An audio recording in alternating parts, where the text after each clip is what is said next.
Tout d'abord, donc la concentration. Donc, comme toute explication de la méditation, c'est bien de commencer par donner quelques bienfaits, juste pour nous motiver justement à cet entraînement aussi. Ce qui va être important, c'est de voir ce qu'on peut avoir. Donc, c'est juste un petit choix, parce qu'on n'a pas non plus le temps d'être trop développé. Et de voir que, bien sûr, c'est pas pour présent dans notre esprit, on n'a pas assez bien fait, hein. Et puis, qu'on cultive, donc ça veut dire qu'on cultive autre chose que la concentration dans notre vie. Mmh. Hein, donc, c'est juste par exemple la concentration, donc là on parle de la concentration vertueuse, donc de la méditation, un esprit qui a une capacité de rester à un seul point sur ce qu'on appelle les objets vertueux, donc qui ont la capacité de nous rendre heureux, de créer notre bonheur. Donc déjà la fonction principale c'est rendre notre esprit paisible. Donc si notre esprit est paisible, bien sûr on est heureux. Donc ça, c'est vraiment une fonction extraordinaire de la concentration vertueuse. Donc bien sûr, c'est pas quelque chose qui est notre expérience quotidienne. Même si on vérifie maintenant, peut-être notre esprit n'est pas puissamment paisible. Donc ça montre jusqu'au manque d'entraînement à la concentration, à la méditation. La méditation n'est pas quelque chose qu'on privilégie dans notre vie.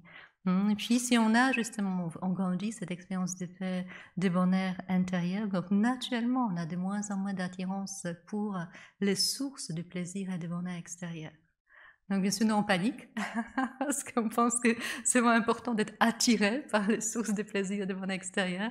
Tandis que, mais bien sûr, après, avec la sagesse grandissante et avec juste un regard sincère sur ce que ça amène comme expérience, quand on voit que c'est juste très peu, il y a en réalité très peu de plaisir, hein, ce qui se transforme rapidement, ce que Bouddha décrit en désespoir, en réalité, en souffrance.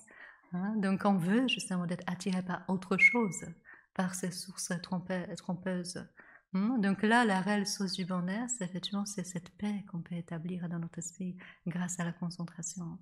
Et quand on a une réelle expérience des objets intérieurs tels que par exemple l'amour qui jaillit, donc naturellement on n'est pas intéressé par les objets extérieurs. Donc c'est vraiment extraordinaire pouvoir imaginer cela. Déjà le temps et l'énergie qu'on gagne pour, pour pouvoir juste améliorer notre esprit et notre pratique spirituelle.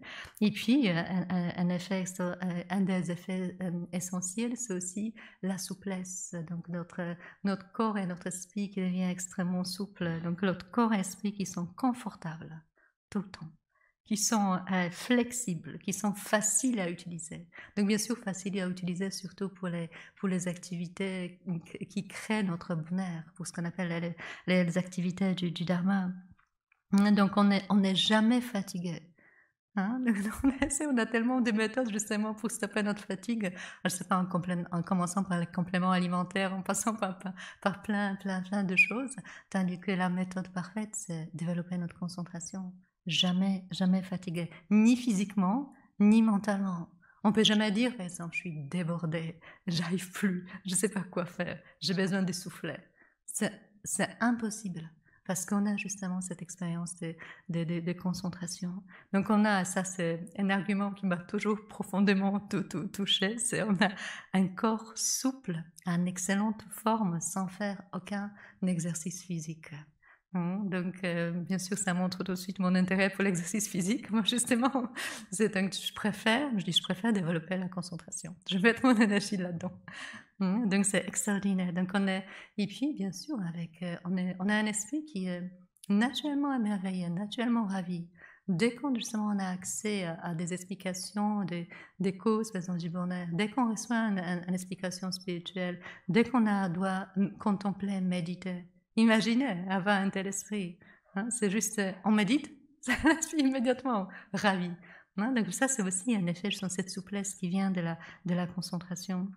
Donc en réalité, Bouddha nous dit que la concentration nous donne la liberté d'accomplir tout ce que nous désirons. Hein. Tout ce que nous désirons, c'est être heureux et ne pas souffrir. Et la seule méthode d'accomplir cela, c'est sans suivre les instructions spirituelles, les enseignements de Bouddha. Donc on peut accomplir tout ce que nous désirons avec la souplesse parce qu'elle nous rend et c'est ce que j'ai dit, elle nous donne cette liberté, de nous engager avec joie, ravissement dans les activités spirituelles.